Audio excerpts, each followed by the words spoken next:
Welcome back. How's that for a collection? Move over, ladies. There's a new breed of men on a mission to rival you in the jewellery stakes. And for these blokes, watches do much more than tell the time. They're an obsession.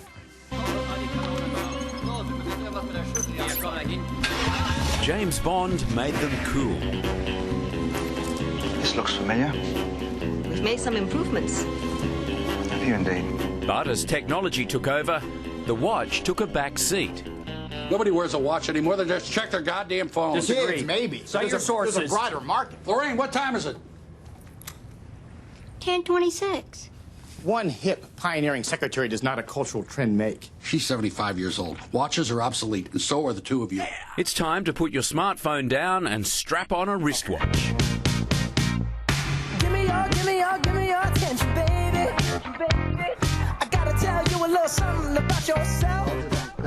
And that was the last For time. Nova's Ryan Fitzy Fitzgerald, it's been a lifelong passion. As a kid, it was a Casio calculator watch that turned him on. Yes, it takes me back to my childhood, you know what I mean? It's like puberty blues for me, and it brings back a lot of memories. There was a time, simpler days, when having a watch like this in class, in a test, was actually cheating. Mate, but they were the best days. Yeah, they were good. Because you could sneak a calculator watch in and you would ace your mathematics exam. David Beckham won't leave the house without his. Ryan Gosling, Daniel Craig, Leonardo DiCaprio, Jay-Z, and even President Obama won't be seen in public without the latest must-have. Swimmer Matt Abood first fell in love with watches when he was given one for his 18th birthday. I think it was the significance of the gift, something that Mum and Dad had thought about, like any gift, but it's something that I would keep forever. Matt's the ambassador for Bausele watches, a brand that takes the red earth from the outback and sand from Bondi Beach and makes it part of your timepiece. Designed in Australia, but made in Switzerland, the watches are fast becoming a hit around the world.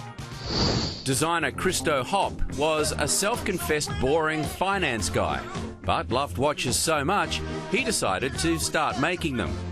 There's something emotional about a watch. It's not something that you really need. And for us, male, it's one of the only things that really you could, it's a bit of status as well.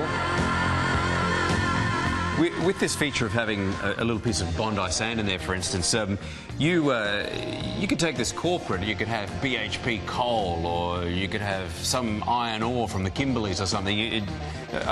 Are actual businesses looking at giving these watches to their employees? Yes, and we are talking with loads of companies. Australian watch, keep a piece of Australia with you. It's a good corporate gift, yes. Yeah, fantastic.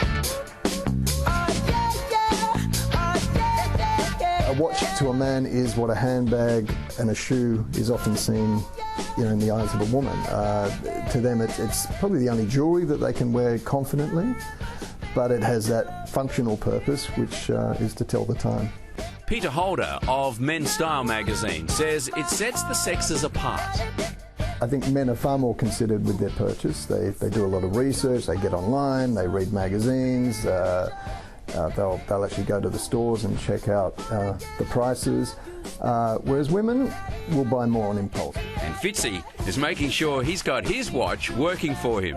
And a lot of people ask me, what do you use the calculator for? Yeah. And it's a great question. Yeah. Do you know the best time you use it? Especially with big hands, Well, mate. that's right. You go to Bali or Thailand, and when you have to barter, your currency converter is your calculator watch. Mate, if you pull that out, they know they're dealing with an expert. Just wait there a second. I'll be back in 2 minutes.